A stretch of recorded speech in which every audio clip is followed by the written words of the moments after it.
Hey, how's it going, everybody? So today we're going to be replacing a wheel bearing on the 2018 Atlas. This is the rear wheel bearings.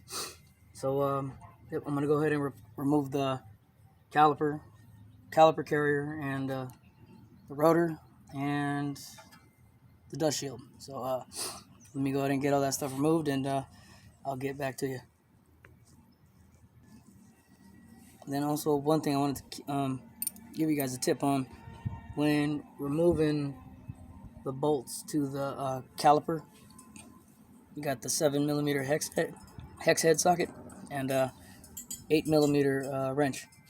So when you get into that area, it's there's a bolt that's covered by a little like rubber grommet thing, has a cap on it, and once you remove it, you put this end on top of that, and you slide it into the area, and use your wrench to loosen it. You won't have enough space for the ratchet and the socket. It's not gonna work. So just a little tip there, guys. Okay, so got everything removed. It's all ready. That's the bearing. This thing, when I had the tire on it and testing it, it was making a nice clicking noise. So definitely that was out. That was bad. So just a heads up for any of you guys who like to work on your own cars. Make sure you get a set of these triple square sockets. So for the front wheel bearings on the Atlas, all you need is an M12. And don't get these mixed up with the hex heads. They are not hex. They are triple square.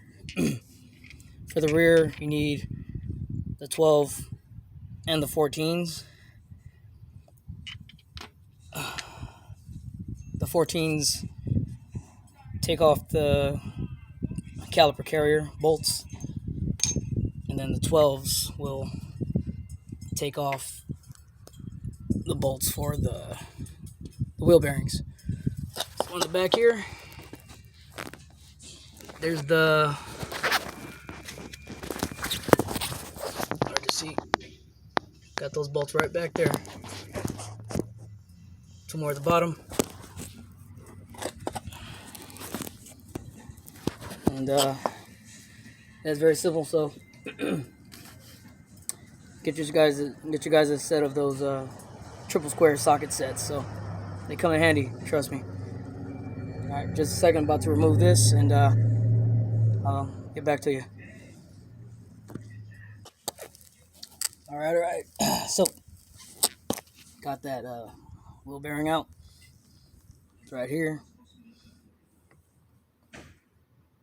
Nice, old, dirty. So these 4 M12 triple square screws, bolts that you need to take out. It's very handy that you have yourself a half-inch breaker bar to kind of crank these out, because just have that Loctite on the threads. So I mean, you could possibly get it off regular ratchet, but it's not that easy. You definitely want to use a breaker bar to crank it out, and then just loosen it up with your fingers with the socket, so it makes it that much easier.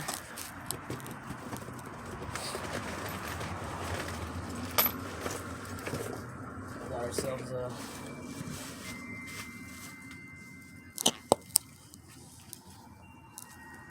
nice and shiny, brand new one. And these are genuine parts too. You know, when it comes to parts like wheel bearings and such, you definitely want to get name brand stuff, or good brands like, Timken and stuff like that. So yeah, opposite of reversal. That baby in there. Lock it down, and I'm gonna show you the finished product. So be right back. All right, so got the new one installed. Make sure you properly torque that thing down as hard as you can. Put some thread lock on the threads for installation, because you don't ever want that to ever come loose while you're driving. But yeah, finished product looked great. Save yourselves a bunch of money by doing it yourself. Just 2 to 3 hours of your time, and save yourself about $1,000. You know, why not, right? Better to do things on your own when you can. But hope you guys enjoyed the video. Everything is pretty much opposite of removing it. Pretty straightforward, right? And remember just to be easy on